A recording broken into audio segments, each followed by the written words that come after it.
समाज की अंतिम पंक्ति में खड़े व्यक्ति का उत्थान, वर्गहीन, जाति विहीन और संघर्ष मुक्त सामाजिक व्यवस्था, भारतीय संस्कृति का सामाजिक, आर्थिक और राजनीतिक एकीकरण जैसे युग परिवर्तन करने वाले विचारों के पुरोधा पुरुष श्रद्धेय पंडित दीनदयाल उपाध्याय का नाम भारत की महान विभूतियों में शामिल है।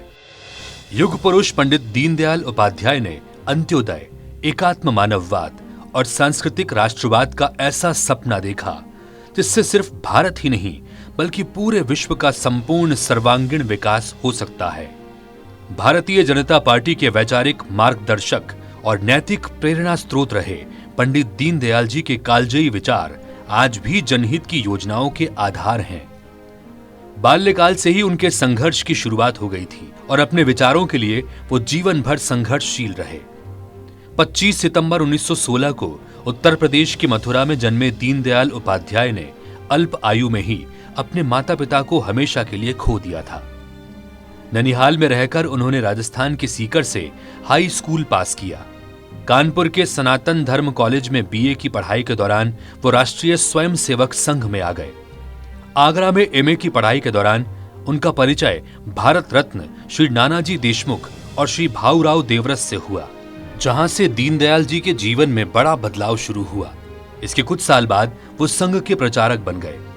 लखनऊ में राष्ट्रधर्म प्रकाशन की स्थापना की और राष्ट्रधर्म नाम से मासिक पत्रिका प्रकाशित करने लगे। बाद में साप्ताहिक पांचजन्य और दैनिक स्वदेश भी शुरू किया। 21 अक्टूबर 1951 को डॉक्टर श्यामा प्रसाद मुखर्जी की अध्यक्षता में भारतीय जन संघ की स्थापना हुई, जिसका प्रथम अधिवेशन 1952 में कानपुर में हुआ और पंडित दीनदयाल उपाध्याय महामंत्री बनाए गए। 1953 में श्यामा प्रसाद मुखर्जी के रहस्यमयी निधन के बाद दीनदयाल उपाध्याय जी ने जनसंघ को आगे बढ़ाने की जिम्मेदारी अपने कंधों पर ले ली। साल 1967 तक वो भारतीय जनसंघ में महासचिव रहे और पार्टी को लगातार आगे बढ़ाने के मिशन में जुटे रहे।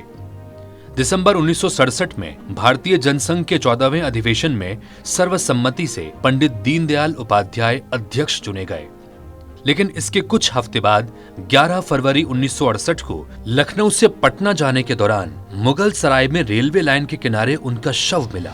भाजपा के पितृ पुरुष के यूं गुजर जाने से पार्टी और उनके समर्थकों को गहरा आघात लगा, लेकिन उनके विचार आज भी प्रासंगिक बने हुए हैं।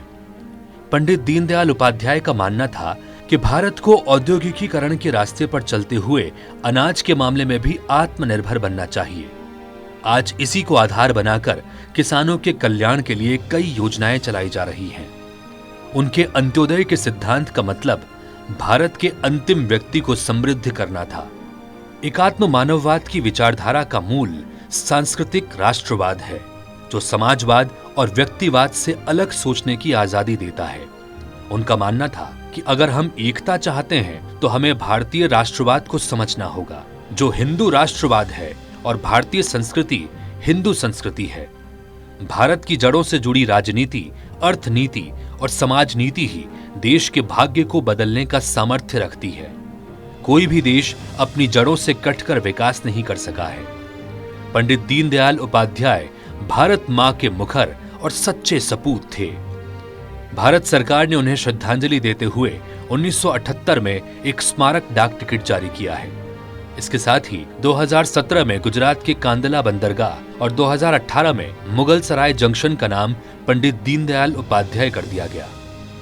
16 फरवरी 2020 को वाराणसी में पंडित दीनदयाल उपाध्याय मेमोरियल सेंटर खोला गया, जिसमें उनकी 63 फुट ऊंची प्रतिमा स्थापित की गई है। यही नहीं, आज उनके नाम पर देश भर में कई सरकारी योजनाएं चल रही हैं, जिसके जरिए वास्तविक अंत्योदय हो रहा है। ऐसे युग दृष्टा चिरस्मरणीय महापुरुष को हम बारंबार नमन करते हैं।